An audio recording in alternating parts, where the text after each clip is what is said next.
विश्वानि देव सवितर्दुरितानि परासुव यद्भदरं तन्न आसुव। प्रिय स्वजनों, देखते ही देखते हम भगवत गीता के 12वें अध्याय तक पहुंच गए। हमने कहा था ये कि 18 अध्याय हैं भगवत गीता के, 6 अध्याय के 3 भाग त्रिक जिसको कहते हैं भाष्यकारों ने बताए हैं। पहले अध्याय से लेकर के 6ठे अध्याय का जो प्रथम भाग है वह कर्मयोग शास्त्र बताया है। 7वें अध्याय से लेकर के 12वें अध्याय तक भक्ति योग का वर्णन किया है और 13वें अध्याय से लेकर के 18वें अध्याय तक ज्ञान की महत्ता प्रभु ने बताई है। ऐसा नहीं कि भगवत गीता में ये कर्म, ज्ञान और भक्ति वाटर टाइट कंपार्टमेंट है, ऐसा नहीं है। भगवान श्री कृष्ण तो सिंथेसिस के व्यक्ति हैं, संयोजन के व्यक्ति हैं, इंक्लूजन के व्यक्ति हैं, सब साथ में लेकर चलते हैं। लेकिन मनुष्यों की प्रतिभा, मनुष्यों का अपना इंटरेस्ट, एप्टीट्यूड अलग अलग होता है, इसलिए।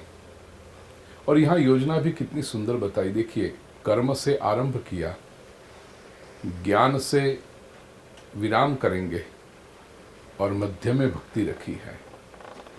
मानो कर्म और ज्ञान को जोड़ने का जो सीमेंटिंग फोर्स है, बल है, अटूट बंधन निर्माण करती है, वो भक्ति है।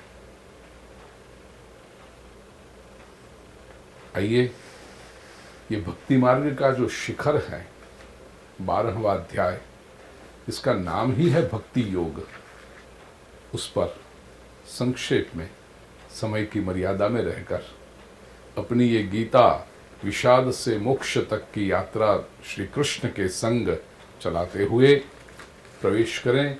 12वें अध्याय का आरंभ अर्जुन के प्रश्न से होता है।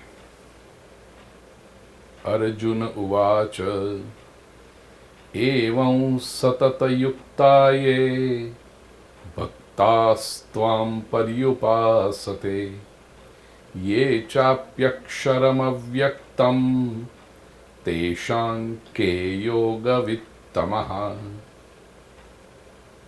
सरल शब्दों में कहें तो यहाँ पर अर्जुन भगवान श्री कृष्ण से पूछ रहा है, प्रभु 2 प्रकार के उपासक देखे जाते हैं आपके। एक जो निरंतर आपसे जुड़े रहते हैं, सतत युक्ताय भक्ता त्वां पर्युपासते, निरंतर प्रयत्नशील, निरंतर आपसे जुड़े हुए ये भक्त आपकी उपासना करते हैं। अर्जुन यहां पर कहना चाहता है ये सगुण साकार के उपासक हैं। और ये च अपि अक्षरम अव्यक्तम पर्युपासते, दूसरे जो हैं वे अक्षर और अव्यक्त, अनमैनिफेस्ट, निर्गुण निराकार की उपासना करते हैं। तेषाम योगवित्तमाः के, प्रभु इन दोनों में से योगवित्तम, योग को जानने वाले श्रेष्ठ लोग कौन हैं? सुपरलेटिव डिग्री की बात कर रहा है अर्जुन। योगविद, योगवित्तर, योगवित्तम, तो कौन है जो श्रेष्ठ रूप से योग को जानते हैं? और यहां योग शब्द का अर्थ भगवत गीता में, प्रिय स्वजनों, व्याकरण दृष्टि से देखो तो यूज टू ज्वाइन, जो जुड़ा दे, जो मिला दे व्यक्ति को स्वयं से और व्यक्ति को समग्र से, जीवात्मा को परमात्मा से, ये योग है। और उसको जानने वाला श्रेष्ठ कौन? ये प्रश्न जब अर्जुन ने पूछा, भगवान के लिए थोड़ी सी उलझन का क्षण आना चाहिए था, किसी के लिए भी आ सकता था, क्योंकि ये प्रश्न ऐसा है प्रिय स्वजनों, जैसे किसी पिता से पूछा जाए कि आपके 2 पुत्र हैं और दोनों में से आपको कौन सा पुत्र अधिक प्रिय है। अब 2 पुत्र हैं तो दोनों के स्वभाव अलग अलग हो सकते हैं, दोनों पुत्रों की राह अलग अलग हो सकती है, लेकिन दोनों पुत्र पिता से प्रेम तो करते ही हैं और अलग अलग राह से चलकर अलग अलग जीवन शैली अपना करके वो प्रसन्न तो पिता को ही करना चाहते हैं और ये पिता भी जानते हैं। उनसे यदि पूछा जाए कि आपके ये 2 पुत्र जो 2 अलग तरीके से, विभिन्न तरीके से आपको प्रसन्न करना चाहते हैं, आपकी सेवा करना चाहते हैं, ये 2 पुत्रों में से आपको कौन सा पुत्र प्रिय है? या तो किसी व्यक्ति से पूछा जाए आपकी बाईं आंख और आपकी दाहिनी आंख, दोनों में से कौन सी आंख आपको प्रिय है? ये स्वजनों, भक्त भक्त होते हैं, परमात्मा के लिए तो सब समान है। लेकिन अर्जुन ने जब ये प्रश्न पूछा तो भगवान श्री कृष्ण हम सभी को मार्गदर्शन करने के लिए अध्यात्म पथ पर किस रूप से हम चलें, कैसी यात्रा करें, इसका दिशा निर्देश करने के लिए उत्तर देते हैं। कहा, मय्यावेश्य मनो ये माम नित्य युक्ता उपासते श्रद्धया परयोपेतास्ते में युक्त तमा मताः। मयि आवेश्य मनः ये माम नित्य युक्ता उपासते। पुस्तक प्रिय स्वजनों यदि आपके हाथ में हो तो देखिए, अर्जुन ने प्रश्न में पूछा सतत युक्ता, भगवान श्री कृष्ण शब्द प्रयोग कर रहे हैं नित्य युक्ता। ये नित्य युक्ता मयि मनः आवेश्य माम उपासते, मन मुझ में रख कर, अब लिटरल ट्रांसलेशन में करूं, आवेश्य विश टू एंटर, मन मुझ में प्रवेश कराकर, मन को मुझ में स्थिर करके नित्य युक्ता उपासते, उप आसते, उप अर्थात समीप, आसते बैठते हैं, मेरे समीप रहते हैं, मेरे पास रहते हैं, और श्रद्धया परयोपेताः, परया श्रद्धया उपेताः, परम श्रद्धा से युक्त, endowed with the supreme faith, ऐसे जो हैं भक्त वे ते में युक्त तमामतः, वह मुझे, मेरे अभिप्राय से भगवान कहते हैं, मैं उन्हें युक्ततम श्रेष्ठ योगी मानता हूं, श्रेष्ठ उपासक मानता हूं। मन मुझ में प्रवेश कराकर, मयि मनः आवेश्य, ये कहा, इसका अर्थ ही सगुण साकार हो गया, क्योंकि मयि सप्तमी विभक्ति है, किसी में भी मन प्रवेश करा, उसका अर्थ वो आकार है।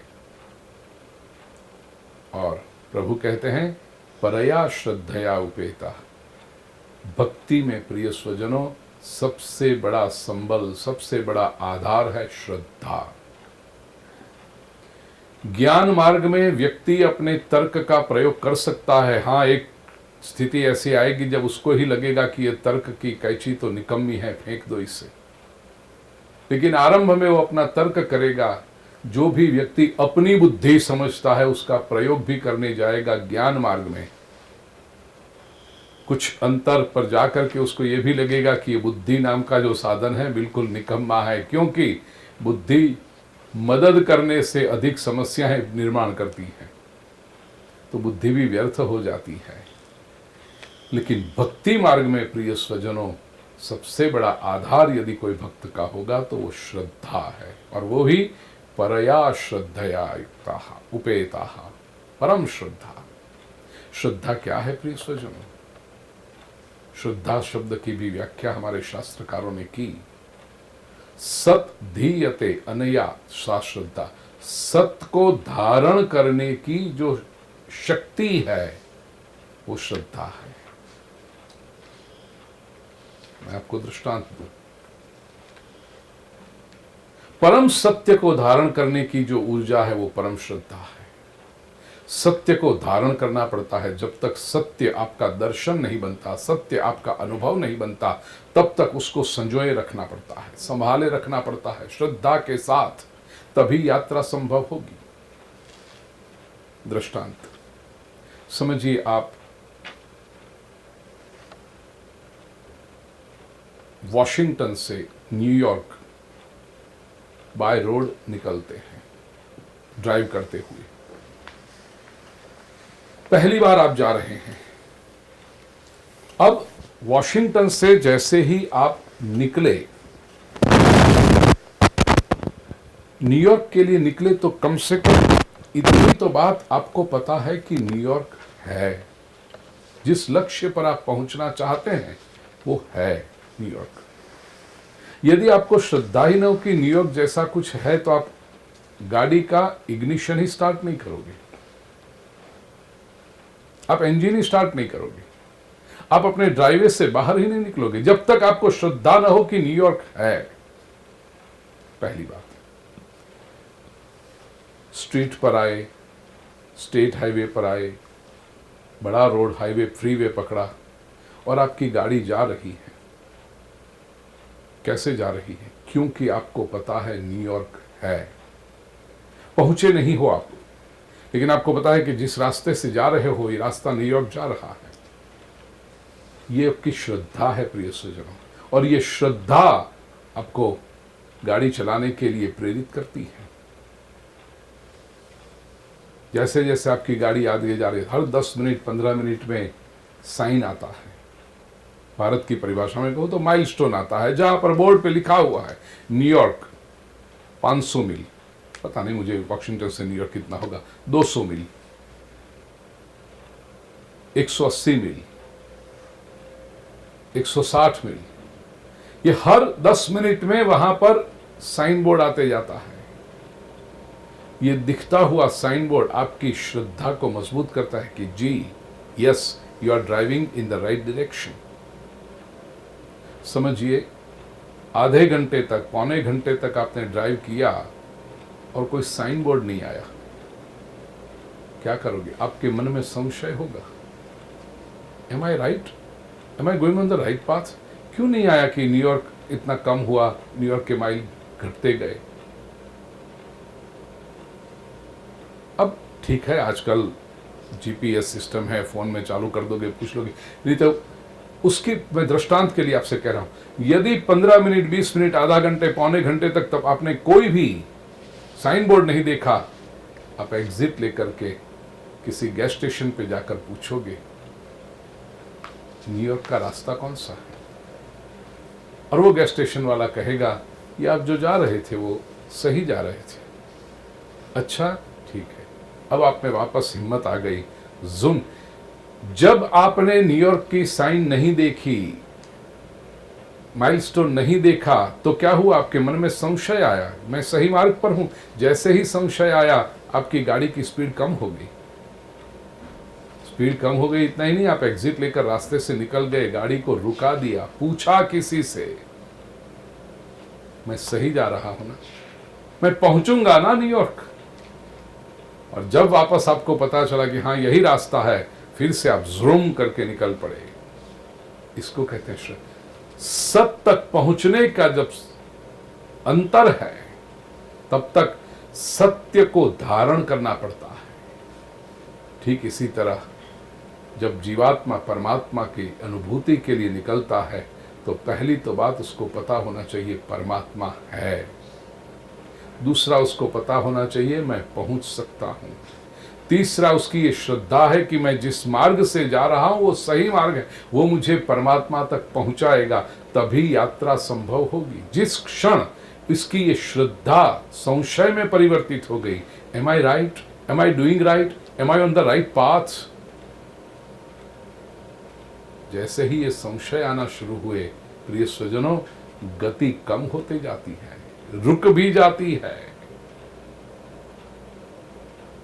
तो भक्ति मार्ग में भगवान कहते हैं परया श्रद्धया उपेता, जिस मार्ग से जा रहे हैं उनको परम श्रद्धा है, मैं सत्य तक पहुंचूंगा। ऐसे जो भक्त हैं, कृष्ण श्री कृष्ण कहते हैं ते में युक्त तमामतः, ऐसे भक्त मुझे अत्यंत प्रिय है। एज अगेंस्ट दिस, तीसरे और चौथे श्लोक में प्रभु ने निर्गुण निराकार के भक्तों की, उपासकों की बात बताई है। कहा, ये त्वक्षरम अनिर्देश्यम अव्यक्तम पर्युपासते। ये तु अक्षरम अनिर्देश्यम अव्यक्तम पर्युपासते। जो ये निर्गुण निराकार के सब है अक्षर। 8वें अध्याय में हमने अक्षर ब्रह्म की चर्चा की है। अनिर्देश्यम, जिसको बताया न जा सके। अव्यक्तम, अनमैनिफेस्ट, इसकी उपासना है। सर्वत्रगम अचिंत्यंच, सर्वत्रगम जो सर्वव्यापी है, अचिंत्य है, कुटस्थम, अचलम, ध्रुवम। इनको या उपासना कैसे करते हैं? संनियम्य इंद्रिय ग्रामम, इंद्रिय ग्रामम संनियम्य, इंद्रिय के समूह का नियमन करके, संयम करके, सर्वत्र समबुद्धयः, सब जगह पे समान बुद्धि धारण करके, वे लोग भी ते प्राप्नुवन्ति माम एव सर्वभूत हिते रतः। ये जीव मात्र के हित में, जीव मात्र के कल्याण में रत रहने वाले, मग्न रहने वाले, प्रयत्नशील रहने वाले ये जो सब भक्त हैं, वो भी पाते तो मुझे ही हैं। ते प्राप्नुवन्ति माम एव, कहीं अन्यत्र नहीं जाते। लेकिन फर्क क्या है? क्लेशोऽधिकतरस्तेषाम्, तेषां क्लेशः अधिकतरः।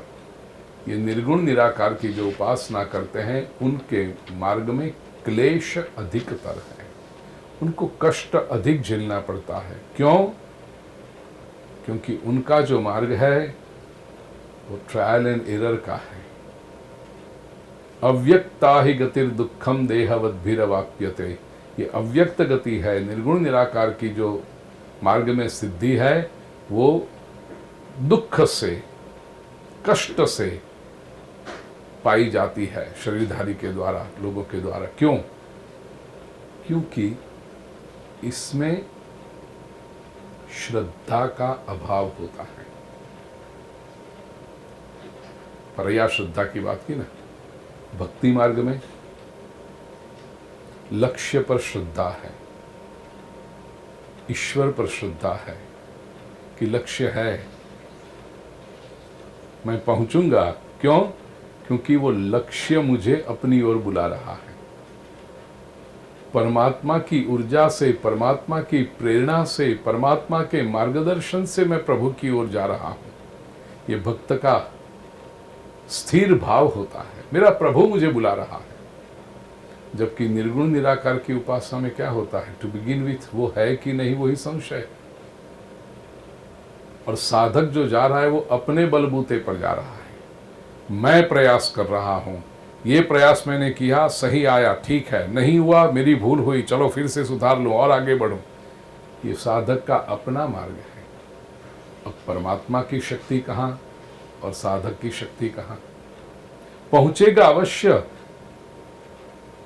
निर्गुण निराकार का उपासक, लेकिन उसमें इतना दृढ़ मनोबल चाहिए, इतना फर्म डेडिकेशन चाहिए उसको, जो सबके लिए संभव नहीं।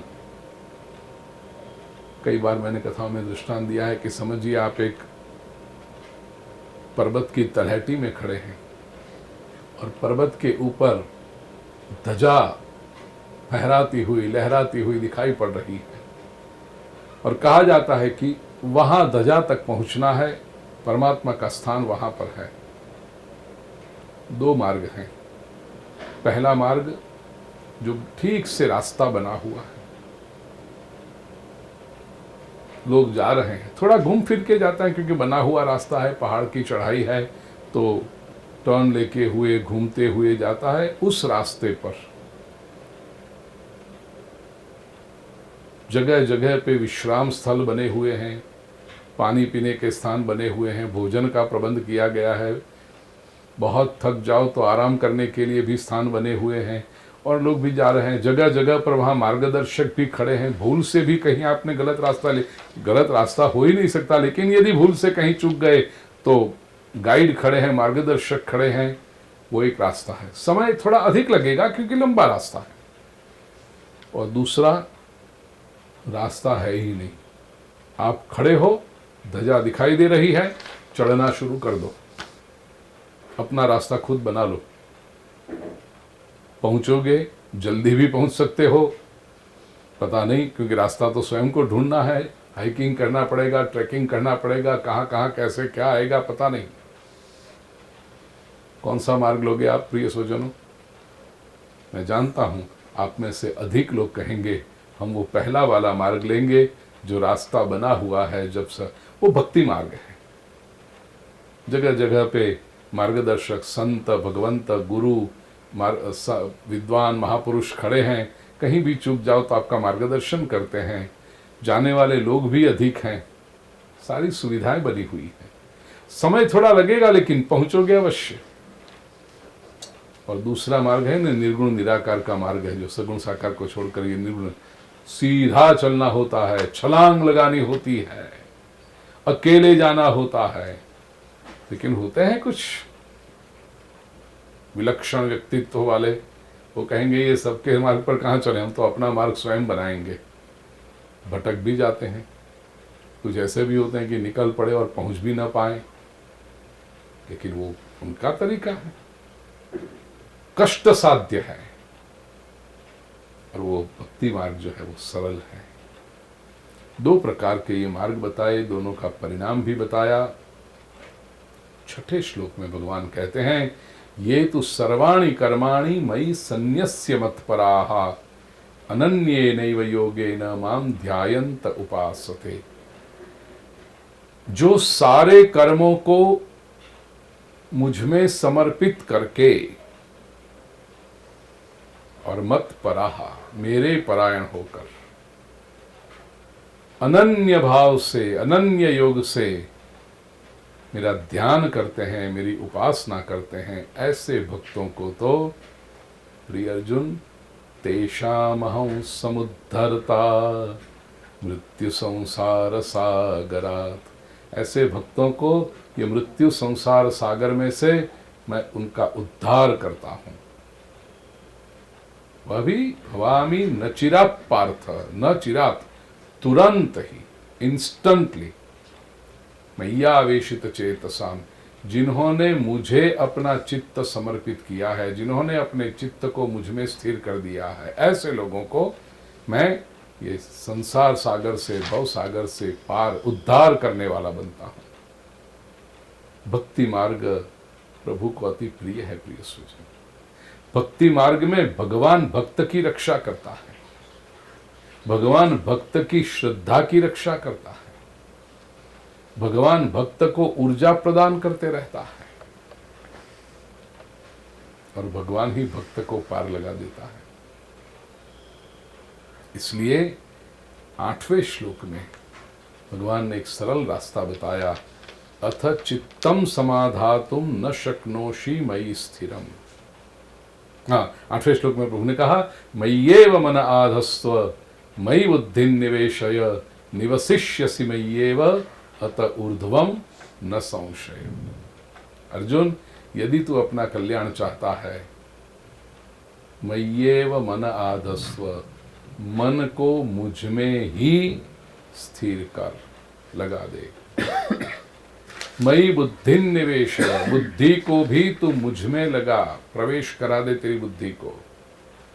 निवसिष्यसि मय्येव, यदि मन और बुद्धि तूने मुझ में लगाए तो अत ऊर्ध्वम न संशयः, तेरा विकास होगा ही, ऊर्ध्वगति होगी ही, प्रगति होगी ही, इसमें कोई संशय नहीं है। प्रिय स्वजनों, यहां थोड़ा सा चिंतन करें। भगवान मन मांगते हैं, भगवान बुद्धि मांगते हैं। भक्ति का अर्थ क्या है? देखिए, पूरे शास्त्रों का आप अध्ययन कीजिए। भक्ति के नाम पर जो भी हमने क्रियाकांड, प्रतीक बना रखे हैं, अपने अपने संप्रदायों के हिसाब से वो प्रतीक और क्रियाकांड को अर्थ होगा, लेकिन विशाल परिप्रेक्ष्य में जब देखा जाए, भगवान श्री कृष्ण की दृष्टि से देखा जाए, तो ये प्रतीक, ये क्रियाकांड, ये गतानुगतिकता, ये rituals, they are not very significant. दुख की बात यह है, वेदना की बात यह है कि आज पूरे समाज को भक्ति के नाम पर केवल क्रियाकांडों में, केवल रिचुअल्स में, केवल प्रतीकों में, केवल सिंबल्स में, कौन सा टीका लगाया, कौन सी कंठी पहनी, कौन से रंग का लगाया, लाल लगाया, पीला लगाया, भस्म लगाई, कंकु लगाया, चंदन लगाया, दोनों का समन्वय किया, गोल किया, टेढ़ा किया, क्यों ये सब?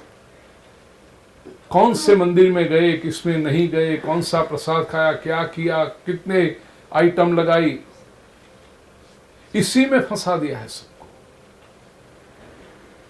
कहीं पर आप देखिए भगवत गीता में कृष्ण नहीं कहते कि इतने प्रकार के आइटम मेरे सामने लाके रखो, या ऐसी ही तुलसी की कंठी पहनो, एक पहनो, दो पहनो, छोटे मनकों की पहनो, बड़े मनकों की पहनो, केवल धागे में पहनो या सुवर्ण में डाल के पहनो, हु केयर्स? कौन से कलर का टीका लगाया, क्या कपड़े पहने तुमने, ये सब महत्वपूर्ण नहीं है प्रिय सुजन। भक्ति क्या है? मन और बुद्धि श्री कृष्ण को समर्पित करना। ये यदि करोगे, भगवान कहते हैं मैं तुम्हारा उद्धार करूंगा, संशय मत रखो। प्रिय स्वजनों, इसलिए पूरी जो पूजा पद्धति है, सनातन वैदिक धर्म के शास्त्रकारों ने, ऋषियों ने, वेद के ऋषियों ने हमें जो दी है, पंचोपचार पूजा, षोडशोपचार पूजा, राजोपचार पूजा, त्रिंशोपचार पूजा, आप अपने घर में भी जो करते हैं, ये सब क्यों है? ये इनफैक्ट आजकल के पढ़े लिखे लोग, हमारी नई पीढ़ी पूछती है, मूर्ति में भगवान है, मूर्ति की पूजा क्यों कर रहे हैं?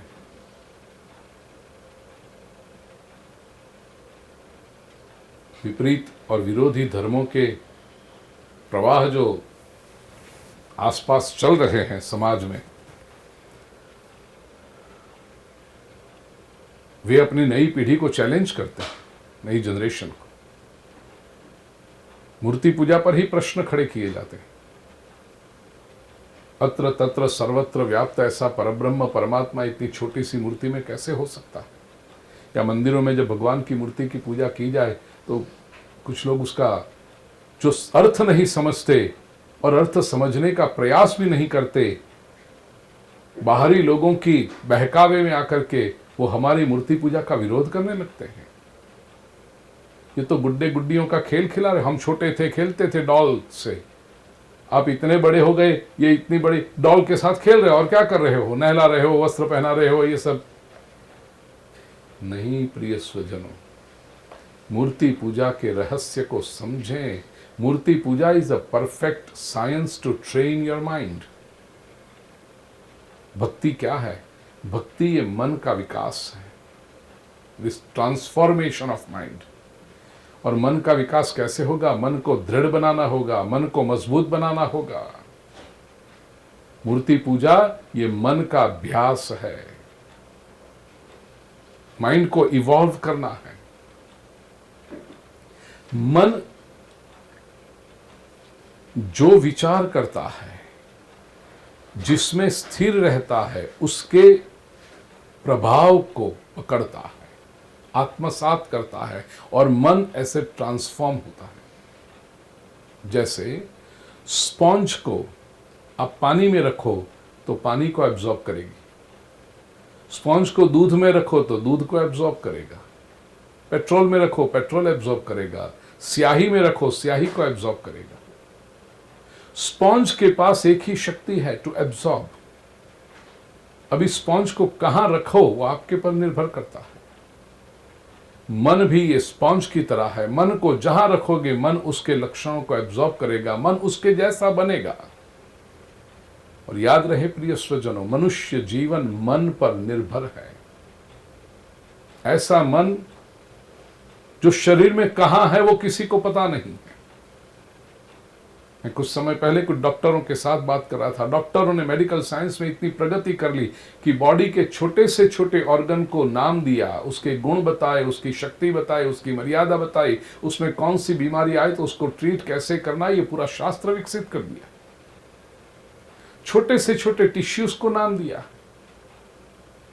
सेल के अंदर, ह्यूमन सेल के अंदर के छोटे छोटे माइटोकॉन्ड्रिया, छोटा सा वहां तक पहुंच गया मेडिकल साइंस।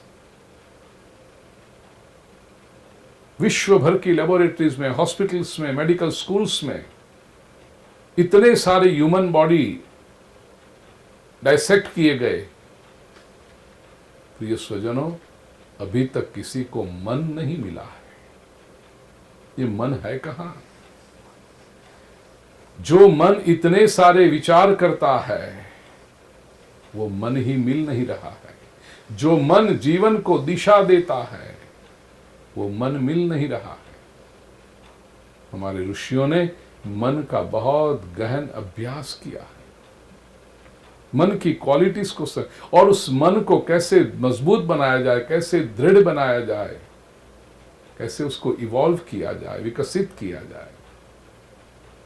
तो मन का ये स्वभाव, मन को जहां रखोगे, मन को जो आकर्षक लगेगा वहां मन रहेगा, और जहां मन रहेगा उसके गुणों को अपने भीतर खींचेगा। समझ लीजिए किसी युवक या युवती को कोई स्पोर्ट्स का खिलाड़ी या तो कोई नाचने गाने वाला आकर्षक लगता है, पसंद है, तो उसकी फोटो लेकर के अपने रूम में लगाएगा वो। अब जो, और वो कहते हैं ना क्या, वो फैन है हम उसके। अब जिसकी फोटो ला करके उसने कमरे में लगाई है, बार बार उसको देखता रहेगा, उसके मन पर उसकी प्रिंट्स पड़ती रहेगी। अनजाने में भी, सबकॉन्शियसली वो उस फोटो जिसकी है उसकी वो नकल करना शुरू कर देगा। उसकी हेयर स्टाइल उसके जैसी हो जाएगी, बोलने की स्टाइल ऐसी हो जाएगी, चलने की स्टाइल ऐसी हो जाएगी। वो नाचने वाला होगा तो उसकी नाचने की स्टाइल भी उसके जैसी हो जाएगी, उसके कपड़े उसके जैसे होने लगेंगे, स्टाइल उसके जैसी हो जाएगी। ये क्या हो रहा है? ये मन पर असर पड़ रहा है, क्योंकि सुबह दोपहर शाम रात वो उसी की तस्वीर को देखे जा रहा है, उसी के बारे में सोचे जा रहा है। मन के इस सिद्धांत को समझिएगा। ऋषियों ने बहुत अभ्यास किया है, इसीलिए हमारे यहां भगवान की मूर्ति बनाई। दर्शन दिन में 8 बार अलग अलग समय पर करो। क्या होता है? भगवान की मूर्ति के दर्शन करते हो, मन पर उसी के संस्कार पड़ते हैं। देवो भूत्वा यजेत देवम। देव की पूजा करते करते संकल्प ये करना है हम देव जैसे हो जाएं। तो देव के गुण हमारे भीतर, क्योंकि फिर उनकी कथा है, उनके प्रसंग है, उनकी जीवन लीलाएं हैं, वो भी जानने में उत्सुकता होती है, और वो देव के गुण हमारे भीतर आने लगते हैं। पूजा भी जो हम करते हैं मूर्ति की, वो सी मन को स्थिर करना। मन कैसे स्थिर होगा? मन का एक लक्षण समझ लीजिए। जहां पर आप मन को स्थिर करना चाहते हैं वो ऑब्जेक्ट, और मन जो स्थिर होना चाहता है वो सब्जेक्ट है। सिद्धांत ऐसा है कि ऑब्जेक्ट यदि स्थिर होगा तो सब्जेक्ट चंचल हो जाता है, और ऑब्जेक्ट यदि मूविंग होगा तो सब्जेक्ट अर्थात मन स्थिर हो जाता है। अब सिनेमा देखने जाते हैं, पर्दे पर जब फिल्म चलती है ना तो आपका मन स्थिर हो जाता है। उस वक्त आप दूसरा कुछ सोचते नहीं। क्यों? क्योंकि जो पर्दे पर चल रहा है उसमें गति है, एक कहानी चल रही है, संगीत चल रहा है, हीरो हीरोइन कुछ चल रहे हैं, दृश्य बदल रहे हैं, वहां जो सब चलित है तो मन स्थिर हो जाता है। इंटरवल जैसे हुआ, व्हाइट स्क्रीन आ गया, सफेद पर्दा आ गया। जैसे ही सफेद पर्दा आ गया, देखो आपका मन चलित होने लगा। अब बाजू में बैठे हुए व्यक्ति से बात करने लगे, पॉपकॉर्न खाने लगे, आइसक्रीम खाने लगे, चाय पीने लगे, बातें करने लगे। क्यों? जो आपका जो ऑब्जेक्ट था वो चलित होने लगा, वो स्थिर हो गया, तो आपका मन चलित हो गया। 10 मिनट के इंटरवल के बाद वापस जब फिल्म शुरू हो गई तो अब ऑब्जेक्ट मूविंग हो गया, आपका मन फिर से स्थिर हो गया। अब बाजू वाला बात भी करेगा, आप कहोगे देख फिल्म चुकनी नहीं चाहिए। ये सिद्धांत को याद रखो। मूर्ति यदि चलित है तो मन स्थिर हुआ, और मूर्ति स्थिर हो गई तो मन चलित हुआ। भगवान में यदि मन ध्यान को स्थिर करना है तो मूर्ति तो स्थिर है। इसलिए लोग कहते हैं ना कि मन नहीं लगता, मंत्र जाप करते समय भी मन भटकता है। क्यों? क्योंकि ऑब्जेक्ट स्थिर है, मनोविज्ञान का सिद्धांत। पूजा की जो पद्धति हमारे ऋषियों ने बताई प्रिय स्वजनों, ये हम भगवान के साथ मानो मूवी बना रहे हैं। हम प्रभु का ध्यान करते हैं, हम प्रभु का आवाहन करते हैं, प्रभु पधारते हैं तो हम प्रभु के चरण प्रक्षालन करते हैं, हम प्रभु को स्नान कराते हैं। और स्नान के भी प्रकार कैसे? चंदन से स्नान कराते हैं, पंचामृत से स्नान कराते हैं, इत्र से स्नान कराते हैं, ऐसे तीर्थों के जल से स्नान कराते हैं। प्रभु पर हम अभिषेक करते हैं, प्रभु को सुंदर वस्त्र पहनाते हैं, प्रभु को हम सुंदर अलंकार पहनाते हैं, प्रभु को सुंदर तिलक लगाते हैं, चावल लगाते हैं, पुष्प लगाते हैं, पुष्प की माला पहनाते हैं, भोग लगाते हैं, नैवेद्य लगाते हैं। ये सारी बातें, प्रभु की आरती कर रहे हैं। ये 15 मिनट, 20 मिनट, आधा घंटा, 1 घंटा, जो भी आपका पूजा में समय जाता है, आपका भगवान के साथ मूवी बन रहा है। और वो जब है तो मन भगवान में स्थिर हो जाता है। ये मूर्ति पूजा का रहस्य है प्रिय स्वजन। मन उतने समय तक भगवान में रहेगा, भगवान के गुणों को एब्जॉर्ब करेगा, भगवान जैसा बनेगा, सात्विक बनेगा, दैवी बनेगा। और इस तरह से जिसने मन और बुद्धि भगवान में स्थिर किए, भगवान कहते हैं अत ऊर्ध्वम न संशयः, तेरा विकास होगा ही, इसमें कोई डाउट नहीं है। क्यों होगा डाउट? पता चला, इसलिए भगवान मन मांगते हैं।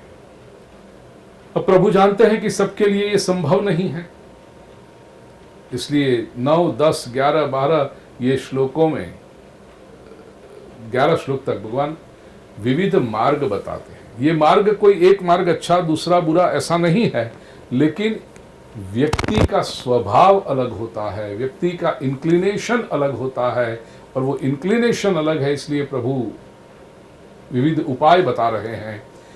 प्रभु कहते हैं कि चित्त यदि तू स्थिर नहीं कर सकता मेरे भीतर, तो अभ्यास कर, और अभ्यास करके माम आप तुम इच्छा, मेरी प्राप्ति की इच्छा कर। अभ्यास का अर्थ है कृतस्य पुनः पुनः करणम अभ्यासम। एक बात को बार बार करना जब तक वो ठीक न बैठे। जैसे हम सभी छोटे थे, अभ्यास का आरंभ करते थे तो मूलाक्षर लिखते थे, या एक लिखा, अ लिखा, या इंग्लिश मीडियम में पढ़े तो ए लिखा। आता नहीं था एक लिखना, शिक्षक एक लिख के देते थे, हम उसके ऊपर बार बार एक एक एक उसके ऊपर ही करते रहते। इसको कहते हैं अभ्यास, कृतस्य पुनः पुनः। तो मन भगवान में स्थिर नहीं होता, तो अभ्यास करो, प्रैक्टिस करो कि मुझे प्रभु को प्राप्त करना है। अभ्यास भी यदि तू नहीं कर सकता, 10वें श्लोक में प्रभु कहते हैं अभ्यासेप्य समर्थोसी मत कर्म परमो भव। तो मेरा कर्म करने की इच्छा रख, जो भी कर्म करे मेरे लिए कर। मदर्थमपि कर्माणि कुर्वन् सिद्धिम अवाप्स्यसि। कर्म करेगा, चिंता मत कर, बंधन खड़े होंगे। भगवान कहते हैं मेरे लिए यदि कर्म करेगा। और ये मदर्थ कर्म क्या है, तदर्थ कर्म क्या है, भगवान 3 और 4 अध्याय में कह चुके हैं यज्ञ के कॉन्सेप्ट बताते समय। मेरे लिए यदि जब कर्म तू करेगा, तो कर्म करते हुए भी कुर्वन् सिद्धिम अवाप्स्यसि, तुझे सिद्धि प्राप्त होगी। अर्जुन वो भी नहीं कर सकता। भगवान देखो हमारे मनुष्य को जानते हैं, कभी कभी सीरियस और जेन्युइन प्रॉब्लम होते हैं, कभी कभी बहाने भी होते हैं। तो भगवान कहते हैं भक्त ये भी कि नहीं ये नहीं हो रहा, नहीं ये नहीं हो रहा। भगवान कहते कोई चिंता नहीं, अथई तदप्य शक्तोसी कर्तुम मद्योगम आश्रितः। ये भी तू नहीं कर सकता, सर्व कर्म फल त्यागम ततः कुर्यतात्मवान। मेरे योग का आश्रय लेकर के सर्व कर्मों के फल को तू त्याग कर दे बस।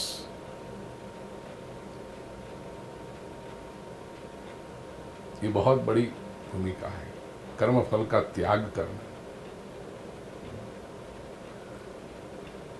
ततः कुर्यता श्रेयो ही ज्ञानम अभ्यासात् ज्ञानात् ध्यानम विशिष्यते।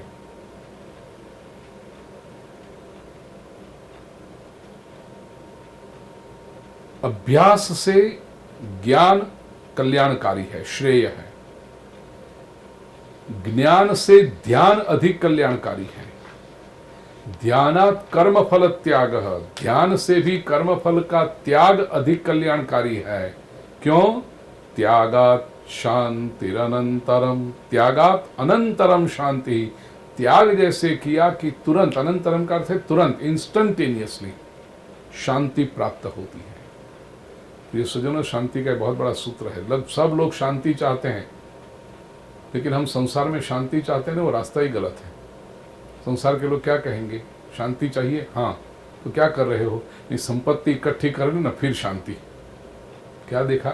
संपत्ति इकट्ठी कर ले तब शांति, फिर परिवार जरा हो जाए ना फिर शांति, विवाह हो जाए, संतान हो जाए, संतान बड़े हो जाए, संतानों का भी ब्याह हो जाए, फिर उनके वहां भी संतान हो जाए, फिर शांति। अरे 70 साल के हो गए, शांति कहां से लाओगे? तो संसार का सूत्र क्या है? इकट्ठा करके शांति मांगते हैं सब लोग। कुछ लोग कहेंगे समाज में संपत्ति तो मिल गई, परिवार भी हो गया, फिर अब शांति नहीं। नहीं, तो अब जरा समाज में प्रतिष्ठा पालें, 5 लोग पहचानें, जरा कोई अच्छी सी सत्ता पालें, कम्युनिटी के लीडर बन जाएं, बिरादरी के प्रमुख बन जाएं, प्रेसिडेंट बन जाए, चेयरमैन बन जाए, तब शांति। देखो, संसार चाहता है कि कुछ आए और शांति मिले।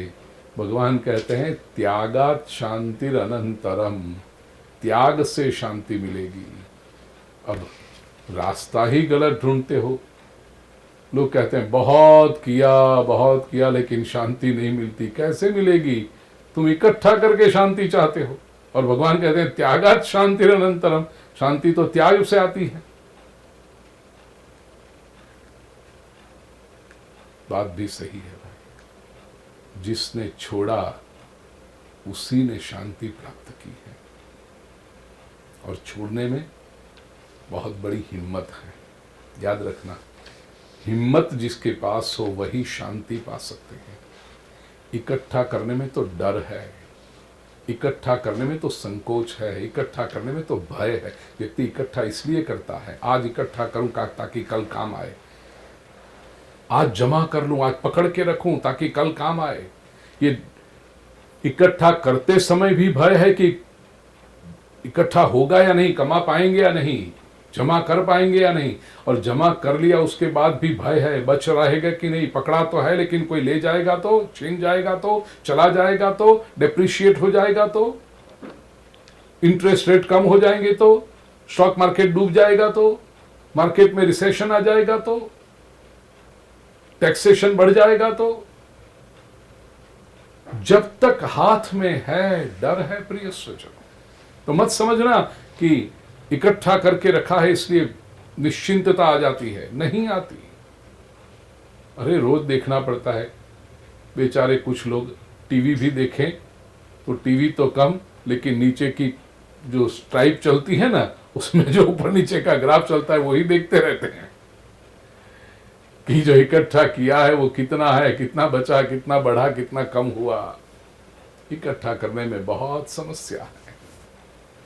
त्यागात शांतिरनंतरम, त्याग करने में हिम्मत चाहिए कि मैं छोड़ रहा हूं, अच्छे कार्य के लिए छोड़ रहा हूं, अच्छे व्यक्ति को दे रहा हूं, श्रद्धा से दे रहा हूं, और ये जो दे रहा हूं वो खर्च नहीं है, बोया जा रहा है, जो भविष्य में उग कर मेरे सामने आकर खड़ा रहेगा। हाथ में अनाज हो ना, वो अनाज को संभाल कर कितना दिन रखोगे? उस अनाज को भूमि में जब डालता है किसान, हिम्मत चाहिए कि हाथ में जो है वो तो डाल दिया, लेकिन किसान को श्रद्धा है, मां धरती को दे रहा हूं, ईश्वर के भरोसे दे रहा हूं, ये एक बीज डाल रहा हूं, उससे एक एक बीज में से हजार हजार दाने प्रकट होने वाले हैं। ऐसे जीवन में प्रिय स्वजनों, पकड़ के रखना तो बुजदिली है, पकड़ के रखना तो मायूसी है, पकड़ के रखना तो कायरों का काम है, छोड़ना यह हिम्मतवरों का काम है। और जो हिम्मत रखते हैं, जिनको अपने पर श्रद्धा है, जिनको अस्तित्व पर श्रद्धा है, जिनको ईश्वर पर श्रद्धा है, वे ही शांति पा सकते हैं।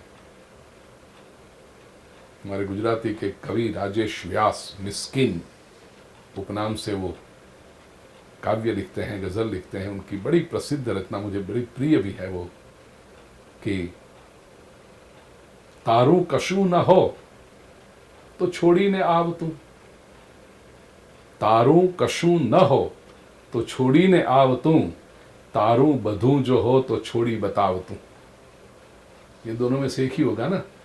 या तो व्यक्ति कहेगा अपना क्या है, ये संसार में कुछ अपना नहीं है, तो फिर क्यों पकड़ के बैठा है, तेरा नहीं है ना, छोड़ के चला चल, ढोंग मत कर, कुछ नहीं है, कैसा नहीं है ये। यदि तू मानता है कि तेरा कुछ नहीं है, छोड़ के चला आ, और यदि तू मानता है कि तेरा सब कुछ है, छोड़ के दिखा। ये सज्जनों, मालिकी, स्वामित्व का प्रमाण, the proof of ownership does not lie in holding the objects, it actually lies in giving the objects. पकड़े रखना ये स्वामीपना नहीं है, छोड़ना ये स्वामीपने का प्रमाण है। ये पेन मैं कहूं मैंने पकड़ के रखी, मेरी है, मेरे पास है, पकड़ के रखना, ये तो कोई किसी दूसरे ने भी दी हुई हो सकती है, कहीं से मिली भी हुई भी हो सकती है। पास में होना ये स्वामीपना नहीं है। अधिकार क्या है स्वामी का? यदि ये पेन मैं छोड़ सकूं, मैं किसी को दे सकूं, तब मैं कहा जाऊंगा कि ये पेन का मालिक मैं हूं। यदि आप बिजनेसमैन है, आपके यहां अकाउंटेंट है, अकाउंटेंट आपके पैसे को संभालता है, उसके पास रहते हैं, कितने होंगे वो आपको उसको पूछना पड़ता है कि मेहता जी आके अकाउंटेंट कितना पैसा है अपने पास, तो आपसे अधिक वो जानता है नंबर्स, लेकिन वो मालिक नहीं है। क्यों? क्योंकि आपको पूछे बिना उसमें से एक भी खर्च नहीं कर सकता। वो स्वामी कौन होता है? जो खर्च कर सके, जो दे सके, जो सदुपयोग कर सके। ये स्वजनों, आज दुनिया में स्वयं को मालिक बनने वाले लोग सचमुच हो तो भिखारी लोग हैं। अधिक से अधिक, चलो भिखारी न कहूं, बुरा लगेगा आपको, मैनेजर हैं बस, दे आर जस्ट मैनेजिंग। स्वामी कौन होता है? जो उदारता से, प्रसन्नता से, निष्ठा से दे सके, समर्पण कर सके, वो स्वामी होता है, और उसी को शांति प्राप्त होती है। त्यागात शांतिरनंतरम। ये बात समझाने के बाद 13 से 19 ये 7 श्लोकों में भगवान ने भक्त के 36 लक्षण बताए हैं, 36 गुण बताए हैं। ज्योतिष शास्त्र में जब वर और कन्या की कुंडली मिलाई जाती है, विवाह के लिए योग्य है कि नहीं, उसके लिए 36 गुण होते हैं। 36 में से 50 गुण आ जाए तो आजकल के ज्योतिषी कह देते हैं आगे बढ़ो, संबंध मिल रहा है, कुंडली मिल रही है। हम लोग 50% में पास होने वाले, परमात्मा के साथ एक रूप हो रहे हैं। भक्ति का अर्थ क्या है? भक्ति ये परमात्मा के साथ विवाह है। Marriage is a process of merging, और भक्त भगवान से मिलना चाहता है, मिल जाना चाहता है, एक हो जाना चाहता है, तो उसके लिए भगवान कहते हैं ये 36 गुण चाहिए। और यहाँ 50% से काम नहीं चलता भाई, यहाँ 36 के 36 गुण चाहिए। क्या है गुण? भगवान ने लक्षण बताए। ये अपने आप में प्रवचन का एक विशेष विषय है। प्रिय स्वजनों, पूज्य श्री भाई यूट्यूब चैनल पर आप ये देख रहे हैं, उसमें ही भगवद गीता के 12वें अध्याय पर प्रवचन है। आप देखोगे तो उसमें एक एक गुण को बहुत डिटेल में मैंने समझाया है। हमारे हैरिसबर्ग में जो गीता स्टडी ग्रुप है, प्रतिवर्ष भगवद गीता का एक एक अध्याय करते हैं, उन्होंने लेटेस्ट ऑनलाइन किया था। दूसरे भी होंगे भगवद गीता के 12वें अध्याय पर तो बहुत प्रवचन हुए। तो इसमें आपको ये गुण मैं आग्रह करूंगा, आप अवश्य वो गुणों को डिटेल में देखें, समझें, जीवन में आचरण में लाने का प्रयास करें। अद्वेष्टा सर्वभूतानाम मैत्र करुण एवच। भक्त कैसा होना चाहिए? सर्वभूतानाम अद्वेष्टा, जीव मात्र के प्रति, प्राणी मात्र के प्रति द्वेष रहिता। मैं बार बार ये आग्रह करता हूं प्रिय सुजनों, जिस मार्ग पर आचरण करता हूं उसी से आपकी भी अपेक्षा रखता हूं। उसी मार्ग पर हो सके उतने अपने अहंकार को कम कीजिए। अहंकार ही राग और द्वेष निर्माण करता है। ये पसंद है, ये नापसंद है, मेरी मर्जी का हो, मैं चाहूं ऐसा हो, ये हो सके उतना छोड़िए, स्वीकार कीजिए अस्तित्व को। बहुत सुंदर हो रहा है आसपास, जो भी हो रहा है उसका आनंद लीजिए। जितना हम तय करते हैं मेरी मर्जी से, मैं चाहूं, मेरी इच्छा, मेरी अपेक्षा, मेरी आकांक्षा, ये व्यक्ति को दुखी करती है। और ये मेरी मेरी इतना बढ़ जाता है कि हम किसी पर भरोसा ही नहीं रखते, as if we want to be in the driver seat all the time. और ये नहीं होगा। अस्तित्व आपके इशारे पर नहीं चलता है। कभी दूसरे पर भी तो भरोसा रखिए, कभी दूसरे पर भी तो श्रद्धा रखिए। दूसरे में भी भगवान ने बुद्धि दी हुई है, दूसरा भी कुछ अच्छा करना चाहता है। जब व्यक्ति ये नहीं समझ पाता तो स्वाभाविक उसको तुरंत दूसरे के प्रति द्वेष आ जाता है। वो तुरंत समझता है ये बुरा है, ये बुरा है, ये गलत कर रहा है, ये गलत कर रहा है। कितनों को गलत ठहराओगे आप? कितनों से द्वेष करोगे? कितनों को छोड़ोगे? और ये करते समय याद रखना प्रिय स्वजन, ये इसका द्वेष, उसका द्वेष, इसको छोड़ा, उसको छोड़ा, उसको छोड़ा, अंत में सबको छोड़ने वाला स्वयं अकेला पड़ जाता है। भगवान कहते हैं भक्त प्राणी मात्र के प्रति अद्वेष्टा होता है, सबका स्वीकार करने वाला होता है। केवल अद्वेष्टा होना, इसमें भी तटस्थता आ सकती है। चलो द्वेष नहीं करते, प्रेम भी नहीं करते, नहीं तो कहते हैं बोलना नहीं है या व्यवहार नहीं रखना है, वो भी ठीक नहीं। भगवान केवल नेगेटिव बात नहीं करते, पॉजिटिव भी करते। अद्वेष्टा के बाद तुरंत कहा मैत्र। द्वेष नहीं किया, संबंध भी नहीं रखा, तो वो कैसे चलेगा? मित्रता होनी चाहिए। मित्रता में एक पॉजिटिविटी है, मित्रता में समझने का प्रयास है, मेरा मित्र है। मित्रता में संबंध का स्वीकार है। तो सर्वभूतानां मैत्रः करुण। मित्रता की भूमिका पर आकर यदि आपको लगे कि सामने में कोई भूल है, कोई दोष है, कोई कमी है, तो भी द्वेष नहीं, वापस नहीं तो मित्रता के बाद भी द्वेष आ सकता है, नहीं, करुणा, सिंपथी, कंपैशन, सर्वभूतानां करुणा, निर्मम, ममत्व छोड़े, मेरा मेरा मेरा। यही इसी प्रवचन मालिका में 2-3 दिन पहले मैंने कहा था, मेरी वस्तु छोड़ें, मेरा व्यक्ति छोड़ें, मेरे विचार, वो भी बहुत बड़ा ममत्व है। मेरी संवेदनाएं, मुझे ऐसा लगे, कई लोग कहते हैं I felt so, I felt this, I felt, उसमें भी मेरी ममता आ गई ना। जितना हो सके उतना ममत्व छोड़े, निर्मम। और निर्ममत्व होगा तो निरहंकारिता अपने आप आ जाएगी। निरहंकार,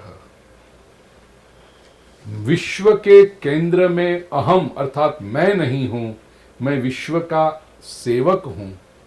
हो सके उतना मुझे करना है, कोई मेरे लिए क्या कर रहा है, मुझे दुखी नहीं होना है, ये मुझे सोचना भी नहीं। क्यों करेगा? मैं कितनों के लिए करने गया? क्या मैं लोगों की अभिलाष, लोग कैसे समझते हैं हमने किया, वो भी हमने हमारी अभिलाषा से किया, हमारी अपेक्षा से किया, हमारी धारणा से किया। उस व्यक्ति की धारणा कोई अलग हो सकती थी। अहंकार को छोड़े। और ये सारी बातें प्रिय स्वजनों साधक को निर्मल बनाती है, नम्र बनाती है। सम दुख सुख, दुख भी एक विकार है, सुख भी एक विकार है, दोनों में समान रहे। मैंने जैसे कहा, ये कि गुण बहुत डिटेल में सोचने जैसा है। सामाजिक स्तर पर, मानसिक स्तर पर, इमोशनल लेवल पर, साइकोलॉजिकल लेवल पर, इंटेलेक्चुअल लेवल पर।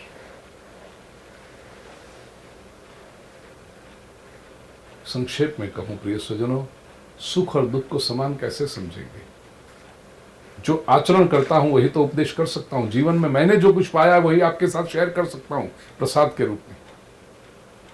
जीवन में सुख भी आए, दुख भी देखे, तो सुख और दुख को समान कैसे समझा? दोनों को एक लर्निंग एक्सपीरियंस समझो। सुख भी हमें कुछ सिखाने के लिए आता है, दुख भी हमें कुछ सिखाने के लिए आता है। तो ये समान भूमिका पर आप रख पाओगे सुख और दुख को।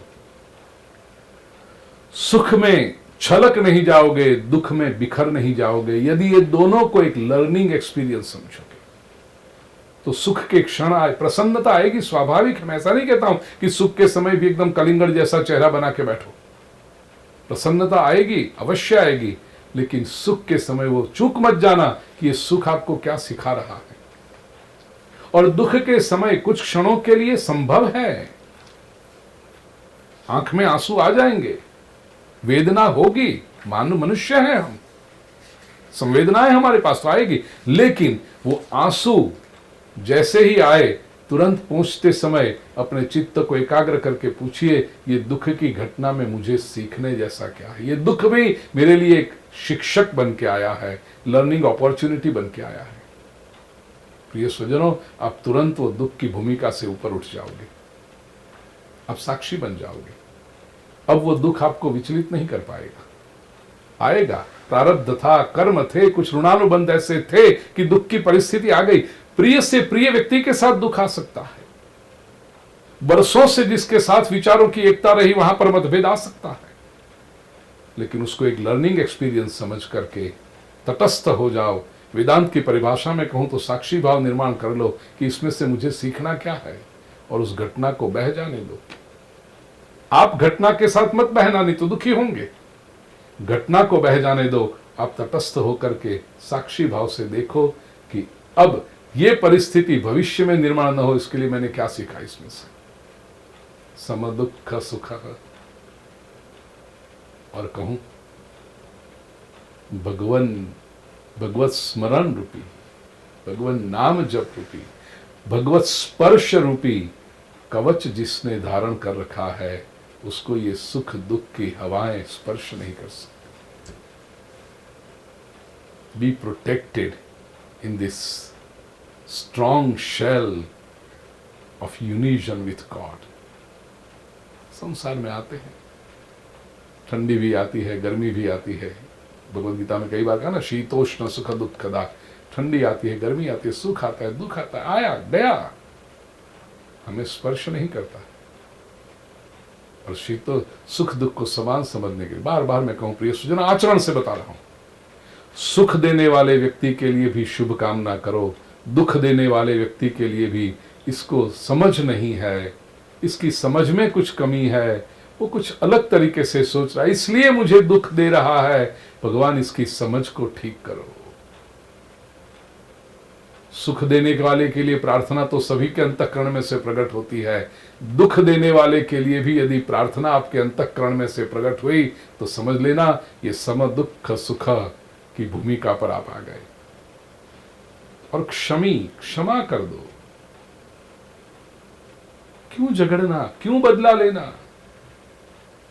कई लोग है ना, देख लेंगे, ऐसा कहा, देख लेंगे, हमारी बारी आने दो, सुना देंगे, देख लेंगे। कितना देखोगे, किसको देखोगे, कब तक देखोगे, और देखने के बाद क्या करोगे। क्या ये देखने के लिए हम संसार में आए हैं। छोड़ो, क्षमी, फॉरगिव देम, और क्षमा वीरस्य भूषणम। ये जो कर सके। संतुष्ट सततं योगी, प्रिय स्वजनों, निरंतर संतुष्टि, कंसिस्टेंट ये संतोष जिसके पास है, सततम योगी, यथात्मा, दृढ़ निश्चय। प्रयत्न तो करना पड़ेगा और दृढ़ निश्चय भक्ति मार्ग में बहुत आवश्यक है। डिटर्मिनेशन, जिद नहीं, दृढ़ निश्चय। कई लोग जिद को दृढ़ निश्चय समझते हैं, ये गलत है। मय्यर्पिता मनोबुद्धि, देखिए 8वें श्लोक में जो कहा था वो प्रभु ने यहां फिर से कहा, मन और बुद्धि मई अर्पित होनी चाहिए, मुझे समर्पित होनी चाहिए। यो मद भक्त समे प्रिय, ऐसा जो भक्त है वो मुझे प्रिय है। 15वें श्लोक में प्रभु ने कहा, यस्मान्नो द्विजते लोको लोकान्नो द्विजते च, जिससे लोग उद्विग्न नहीं होते और जो लोगों से उद्विग्न नहीं होता। भक्त एक विशिष्ट भूमिका पर होता है। भक्त परमात्मा से निरंतर जुड़ा रहता है, उसके विचार का विश्व अलग रहता है। लेकिन जब सामान्य लोगों से बात करे तो उनकी भूमिका पर आके बात करता है। ये भक्त की विशेषता है। इसलिए भक्त से लोग उबते नहीं हैं। उनकी परिभाषा में उनके जीवन को स्पर्श करे, उनके जीवन में क्रांति आए, उस स्तर से भक्त बात करता है। ये भक्त की वर्सेटालिटी। पढ़े लिखे लोगों से बात करेगा तो भाषा का स्तर वो हो जाएगा। गांव के बिल्कुल अनपढ़ लोगों से बात करेगा तो उनकी ऐसी सादी भाषा में बात करेगा। कोई बालक से बात करेगा, कोई यूथ से, युवा पीढ़ी से बात करेगा तो युवा पीढ़ी के साथ ऐसी बात करेगा। कोई प्रौढ़ से बात करेगा, कोई वृद्ध से बात करेगा। कोई जिस क्षेत्र का व्यक्ति हो उसके अनुरूप, क्योंकि उसके मन में एक ही है, जो परम सत्य, जो ईश्वर की बातें मेरे पास है, मैं इन तक पहुंचाना चाहता हूं, तो उसकी परिभाषा में पहुंचाना चाहता हूं, ताकि सामने वाला व्यक्ति बोर न हो जाए। उद्विग्नता का अर्थ है उब जाना, बोर हो जाना, वो नहीं होता। और भक्त उसी से, अब ये बहुत बड़ी बात है प्रिय स्वजन। आप देखना, समाज में थोड़ा सा भी ऊपर व्यक्ति गया ना कि वो तुरंत उसके नीचे वालों से उबने लगता है, एक डिस्टेंस खड़ा कर देता है। पढ़ा लिखा व्यक्ति होगा, वो अनपढ़ लोगों की बातों को उसको अच्छी नहीं लगेगी। श्रीमंत व्यक्ति होगा, उनको सामान्य लोगों की बातें अच्छी नहीं लगेगी। अब सामान्य व्यक्ति कैसी बात करेगा कि मैंने इधर बचाया, उस दुकान में सेल चल रहा है, हम सेल में गए तो 10% फायदा हो गया। अब जो अत्यंत श्रीमंत व्यक्ति है उसको ये बातें बोरिंग लगेगी कि क्या बात कर रहे हो आप, 10% बचाए, जब किसी वस्तु की आवश्यकता पड़े जाके ले आओ, what difference does it make. तो श्रीमंत व्यक्ति जो उसको उन लोगों की बातों में, अब कुछ लोग हैं उनको उसी में इंटरेस्ट है, वो कहते हैं अच्छा तूने 10% बताया, मैंने तो उधर वेबसाइट्स के दिया, एक्स्ट्रा दूसरा 5% का भी मुझे डिस्काउंट मिल गया। उनको ये बातों में रस पड़ता है। अब उनसे जो ऊपर उठ गया वो बातों में रस नहीं लेगा। ये सिद्धांत है। भक्त जो ज्ञान की भूमिका से, परमात्मा की उपासना की भूमिका से, अनअटैचमेंट वैराग्य की भूमिका से दिखाई पड़ता है कि वो कहीं भी चिपकता नहीं, ये भूमिका से जो ऊपर है और वो सामान्य लोगों में घूमेगा, उनकी बातें सुनेगा, उनकी बातें वो करे, स्वाभाविक है वो बोर होगा। उसको क्या रस है इन सब चीजों में। मजाक में मैं कई बार प्रश्न पूछता हूं, दृष्टांत देता हूं कि भक्ति की शिखर पर ईश्वर के साथ जो निरंतर एकात्मता का अनुभव करके अपनी मस्ती में डूबा रहता है, अपने आनंद में रहता है, ऐसे भक्त को कोई आके पूछे एकादशी के दिन दूधी खानी चाहिए नहीं जानी चाहिए, कितनी सामान्य बात है ये। भक्त को पता है कि एकादशी के दिन ये दूधी को क्या कहते हैं हिंदी में, उसका कोई महत्व नहीं है, लौकी। तो एकादशी और लौकी का कोई संबंध, लेकिन लोगों को वो इतना महत्वपूर्ण लगता है। 3-3 घंटे लोग चर्चा करते हैं और 3 घंटे की चर्चा के बाद निर्णय लेते हैं कि एकादशी के दिन लौकी की सब्जी नहीं खा सकते, लेकिन लौकी का हलवा खा सकते हैं। अब भक्त जो भूमिका पर है उसको पता है ये लौकी इज नॉट इंपॉर्टेंट, लेकिन लोग ऐसी ही चर्चा करते हैं, लोगों को इसमें रस होता है, तो भक्त उब नहीं जाएगा ये सब बातों से, नहीं उबता है। जैसे कोई डॉक्टरेट, डबल डॉक्टरेट पिता हो और अपने छोटे से बालक को लेकर के वो ABCD, A for apple, B for bat, C for cat and D for doll सिखाए, तो उसमें वो उबता नहीं है, क्योंकि प्रेम है। ऐसे भक्त भी सभी से प्रेम करता है, इसलिए वो उबता नहीं है। हर्षामर्ष भयोद्वेगैर मुक्तो यस्य च मे प्रिय। हर्ष अमर्ष, अमर्ष का अर्थ है दूसरे की प्रगति देख करके दुख होना, उससे तो भक्त कोसों दूर होता है। दूसरे जितनी प्रगति करे भक्त को आनंद होता है उसमें। अनपेक्षा शुचित, ये भक्त का बहुत बड़ा गुण है प्रिय स्वजनों। और अनुभव से जितना परमात्मा के साथ संपर्क बढ़ेगा, ईश्वर के साथ एकात्मता बढ़ेगी, संसार से अपेक्षा कम होती जाएगी। देने वाला ईश्वर है, संसार का क्या देगा मुझे, क्या उसकी हिम्मत क्या है, इसकी योग्यता क्या है, उसकी पात्रता क्या है देने की। मेरा ईश्वर जो मुझे देना चाहता है किसी न किसी को निमित्त बनाकर देगा। ये सौभाग्य परमात्मा सबको थोड़ी देगा, किसी विरले को देगा जो मेरे तक परमात्मा का कुरियर बन के आए, परमात्मा का माध्यम बन के आए मेरे तक वस्तु पहुंचाने के लिए, संपत्ति पहुंचाने के लिए। तो मुझे ईश्वर दे रहा है, मुझे मेरा कृष्ण दे रहा है। लोगों के सामने मैं क्यों लालची बन के दृष्टि डालूं? ये भक्त की अनपेक्षा वृत्ति होती है, उसकी तेजस्विता होती है, शुचि पवित्र होता है, दक्ष, हां अपेक्षा नहीं होती, लेकिन भक्त चतुर भी होता है, क्लेवर होता है। भक्त को आप मूर्ख नहीं बना सकते। वो तो बेचारे कि जो भी करो चलेगा, वो यदि चला रहा है तो वो भक्त की महानता है, लेकिन भक्त बेचारा नहीं है, याद रखना। सामने वाले व्यक्ति की आंखों में देखकर भक्त को पता चलता है कि इसकी पूरी साइड, वो स्कैनिंग मशीन के सामने आता है तो कैसा सब पता चल जाता है। ऐसे भक्त जब किसी को देखे, उसकी वाणी, उसका विचार, उसकी आंखें, उसका व्यवहार, उसकी बॉडी लैंग्वेज, भक्त सब उसके पूरे MRI रिपोर्ट आ जाता है भक्त के पास।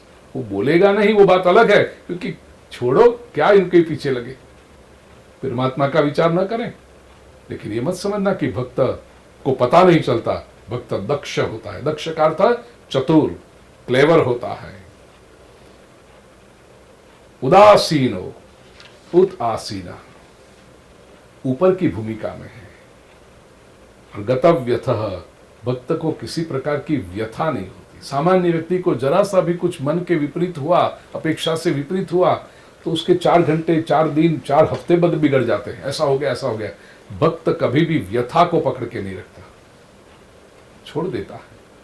सर्वारंभ परित्यागी यो मद भक्त समय प्रिय, यो न ऋष्यति न द्वेष्टि न शोचति न कांक्षति, शुभाशुभ परित्यागी भक्ति। ये भक्त के कितने सुंदर लक्षण हैं, जो कभी हर्ष नहीं करता, कभी किसी का द्वेष नहीं करता, कभी शोक नहीं करता, क्योंकि कोई आकांक्षा नहीं, तो फिर शोक काहे का।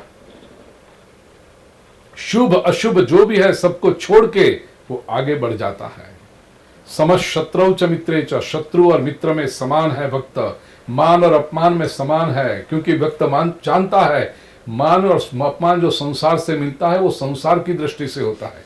संसार के लोगों की इच्छा पूरी करो तो मान देंगे, संसार के लोगों का स्वार्थ पूरा न हुआ तो वो अपमान करेंगे। अब ये मान और अपमान की वैल्यू क्या है? भक्त को जहां परमात्मा से अपने अच्छे काम का सर्टिफिकेट निरंतर मिल रहा हो, वो केवल ईश्वर की आंखों में देखे और परमात्मा के नेत्रों की प्रसन्नता से उसको अपने सत्कर्म का वेरिफिकेशन मिल जाए, एप्रिशिएशन मिल जाए। अब संसार के मान अपमान किसको चाहिए?